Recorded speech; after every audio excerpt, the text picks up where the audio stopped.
tenin'andriamanitra solika vitaiza.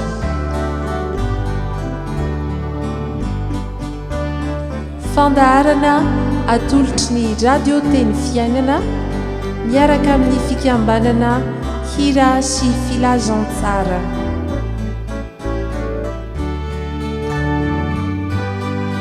Fitarian-kevitra ho amin'ny fandiniana ny soratra masina isan'andro. Fa tsy menatra ny filazantsara ao fa herin'Andriamanitra ho famonjena izay rehetra mino izany. Ny tenin'Andriamanitra solika fitaiza.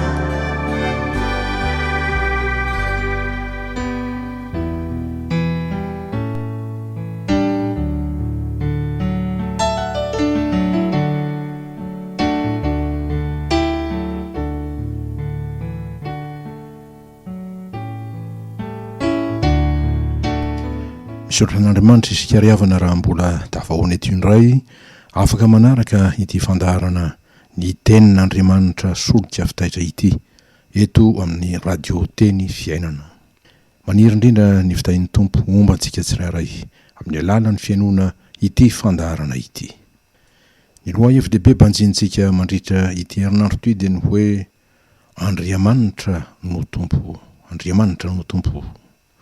Ary amin'ny mahatompo azy dia manana fahefana feno izy amin'izay ataony. Izany atao hevitra miperekeopantsika voatondro ho amin'ity andro alakamisy 5 novambra ity dia ny momba ny fahefan'Andriamanitra hanao fanavotana ho an'ny mpanota. Izay namaritantsika ny lohateny manao hoe Andriamanitra tompon'ny fanavotana ny olona. Andriamanitra tompon'ny fanavotana ny olona.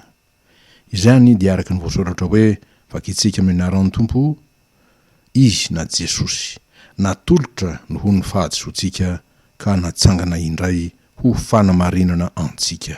Romanina 4:5.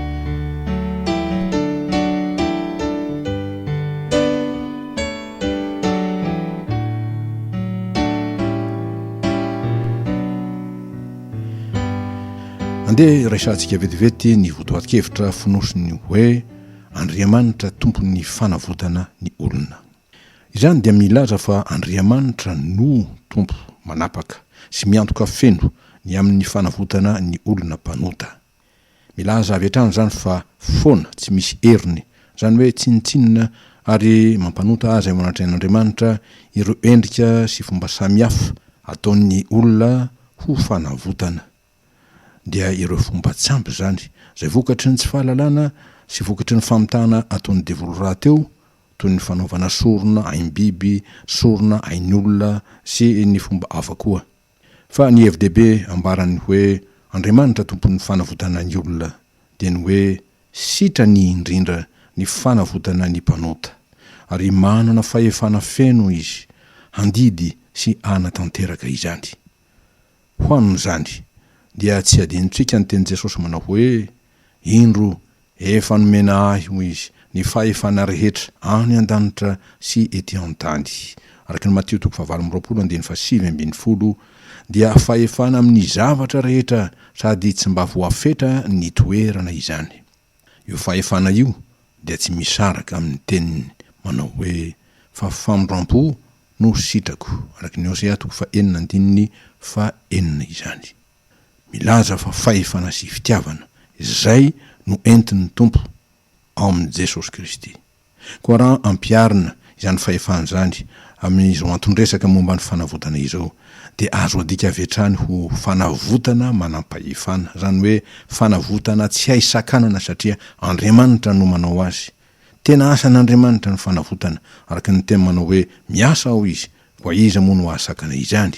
Isaia 7:2 Ary indrindra fanavotana feno fitiavana tokoa ka vonina ny hamela heloka indrindra fa ny fitiavana manarona fahotana maro. Araka ny obolana 10:2. Fa izay nanao fahatsoana dia mendrika ny fanameloana tokoa kanefa noho ny fahasoavan'Andriamanitra dia ny famondram-pony zany dia nomeny famelan-keloka ny nanota ny diso mba ho fanamarinana azy, zany hoe fanaovana azy ho marina, ary dia afaka amin'ny fanameloana rehetra no fahatsomina izy, araka ny tenin'ny Paoly ho an'ny Romana manao hoe fa tsy misy fanamelohana ho an'izay ao amin'ny Kristy Jesosy. Romana 8:2. Amin'izany dia hoy ny Tompo, tsy tonga ho iantso ny marina fa ny mpanota. Dia izy hiverina amin'Andriamanitra hibebaka tokoa mba handray ny famelan-keloka ho fanamarinan'Andriamanitra azy. Fa izay miaiky ny fahotany no hamarinan'Andriamanitra. Araka ny Jaona 1:2 dia toa ilay mpamory hetra izay nitehatratra nanao hoe Andriamanitra mamindrafo ho amiko mpanota. Liko 8:17. Fa izay manafina ny fahotany tsy ambinina, fa izay mitsotra ka mahafoy azy no hahazo famindrampo. Oabolona 8:17.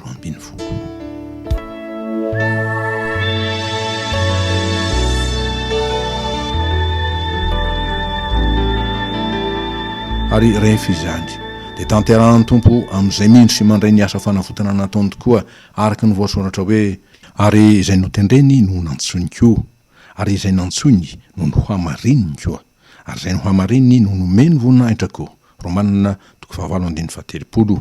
Dia olona nantaon'Andriamanitra ho mpiray antoka aminy, ho zanaka mpandova azy sy mpiara-miasa aminy, araka ny teny Jesosy manao hoe izay mino ahy ny asa ataoko no hataony koa. Jaona 4:12.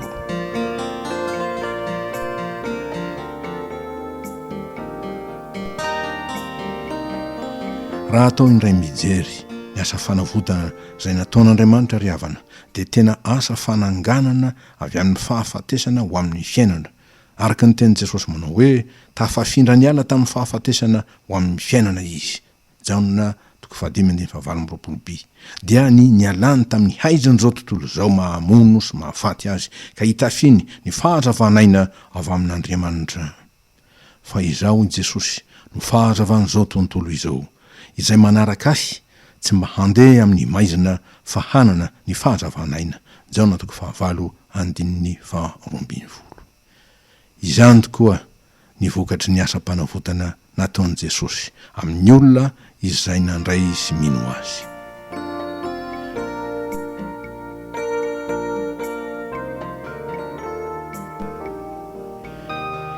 Inona marina rehefa izany no atao hoe fanavotana? Inona sinina no lafiny mety ho kasiny? Marina vetrany aloha fa tsy kely ny filazana momba ny fanavotana amin'ny soratra masina. Hita amin'ny 2 soratra masina tsy latsaky ny 1:100 zany. Ka ny boky Levitikosy Nomery no be indrindra mikasika ny fanavotana, ary ny epistily ho an'ny Hebreo kosa no azo lazaina ho mameno ny votopatin-kevitry ny fanavotana. Dia izy mikasika indrindra ny asa mpisoronana izay tarafina ary hita ary ny tanterahana tamin'ny alalan'i Jesosy Kristy mpisorona be lehibe ho antsika mpanota. Araka izany dia asa mpisoronana ny asa-panavotana raha foto-kevitra raketiny, ary ekena fa izy no ilafiny filazantsara ny famonjen'Andriamanitra izay voafintina ao amin'ny Jaona 7:21. Fantatritsika loatra manao hoe amin'ny anaran'i Jesosy fa toy izao no nitiavan'Andriamanitra izao ny tontolo izao, nomeny ny zanany lahy tokana mba tsy ho very izay rehetra mino azy fa hanana fiainana mandrakizay.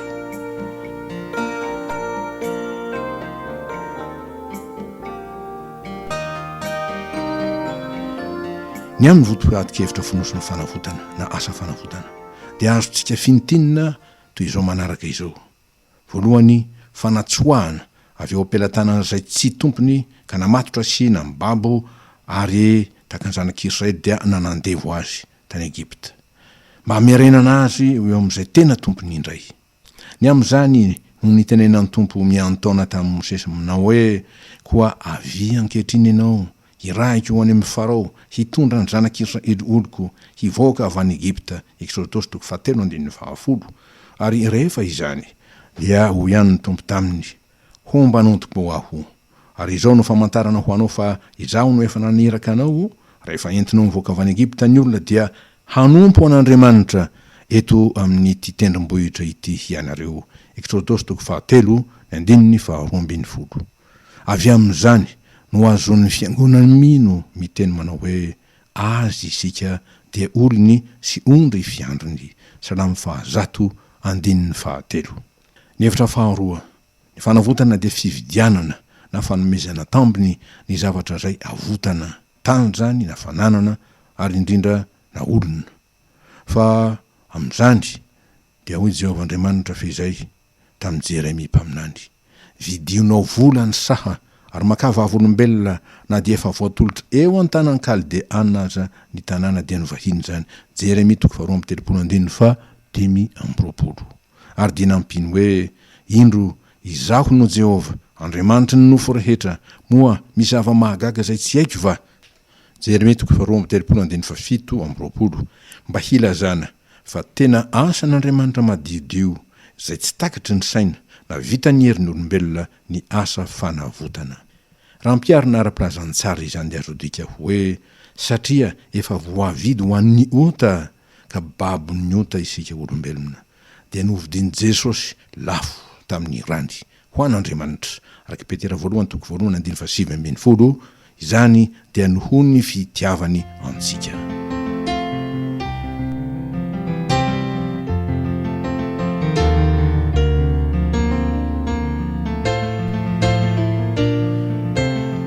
Andeha fezona riavana izao antondinika lehibe zay antom-panavotana antsika izao. Inona no atao? Meteza ho vidiny rany Jesosy, meteza ho dioviny rany Jesosy, meteza hamarininy rany Jesosy. Hoy Jaona mpanao batisa raha nanondro azy: indro ny zanak'ondron'Andriamanitra izay manaisotra na mitondra ny fahotan'izao tontolo izao. Jaona 1:7. Dia araka ny vaky tentsika voalohany, Jaona 1:7 ka hatramin'ny 2:30. Dia hoy koa ny apôstôly Paoly: Kristy izay natolotra no ho ny fahasotsika ka natsangana indray ho fanamarinana antsika. Romana 4:5 araka ny vaky teny faharoa, Romana 4:7 ka hatramin'ny 5. Ireo teny roa ireo dia samy manovo avy amin'ny boky Isaia mpaminany 7:10 zay azo adika ho ny tenin'ny fiaretan'i Jesosy Kristy ho fanavotana ny mpanota. Raisy tokoa Jesosy riavana, fa izy no mpisorona be mamindra fo sy mahatoky ny amin'Andriamanitra zay nanao fanavotana no ho ny eloko ny olona, araka ny Hebreo 2:7. Ary tsy mba nitondra ranosilahy sy ranjanakomby izy, fa ny ranony tenany dia niditra indray mandeha ho any amin'ny fitoerana masina ka nahazo fanavotana mandrakizay. Hebreo 7:12. Fanavotana moasy ho anao zany.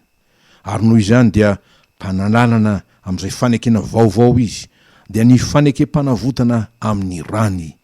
Rehefa niaritra fahafatesana ho fanavotana amin'ny fahotana natao tamin'ny fanekena voalohany, dia tamin'ny fitandremana ny lalàna zany zay tsy hitratratsika mpanota, mba hazon'izay voantso ny teny fikasana dia ny lova mandrakizay, araka ny Hebreo 7:5. Izy no voantso handray ny teny fikasana, dia zazo fianao zay ivantana zao tenin'Andriamanitra amin'ity andro ity izao.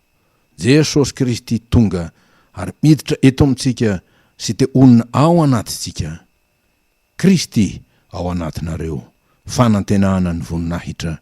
Kristy ao anatinareo, tonky mpanavotana mandrakizay. Ho voninahitry ny ray ao amin'ny anaran'i Jesosy Kristy Tompo izay tia antsika. Amen.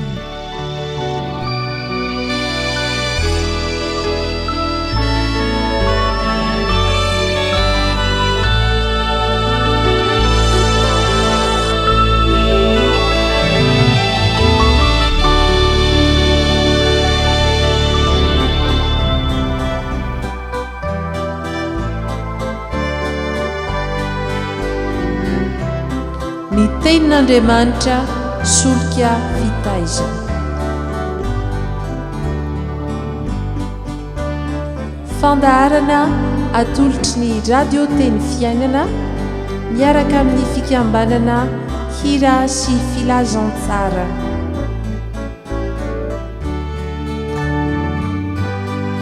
Fitarian-kevitra ho amin'ny fandiniana ny soratra masina isan'andro.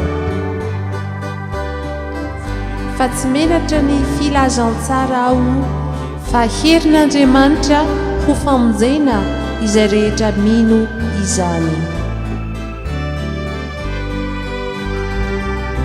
Ny tenin'Andriamanitra solika fitaiza.